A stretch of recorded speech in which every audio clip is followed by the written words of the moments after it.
សួស្តីបងប្អូនទាំងអស់គ្នាថ្ងៃនេះគឺជាថ្ងៃទី28ខែ7ឆ្នាំ2021តម្លៃមាសមិនមានការប្រែប្រួលច្រើនទេគឺនៅក្នុងតម្លៃ 4088.60 សេននៅក្នុង1អោនតែតម្លៃជាដំឡើងគឺ $4,968 បាទអញ្ចឹងតម្លៃគិតជាជី$496ហើយតម្លៃគិតជាក្រាម$131.45 សេនហើយតម្លៃគិតជាគីឡូគឺ$131,453ត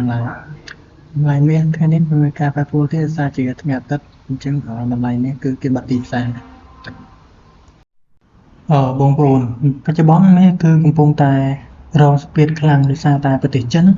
គឺបានចេញគោលនយោបាយបិទការជួញដូររបស់